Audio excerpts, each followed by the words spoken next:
Киро Петров Занев. Известен е с прозвището Бачо Киро и е български учител, книжовник и революционер. Израства като виден възрожденски просветител и се ползва с голям авторитет.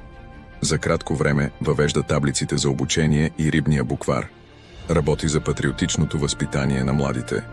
Учредява първото селско читалище в България – Селска любов, а по-късно създава първия читалищен и училищен театър в България.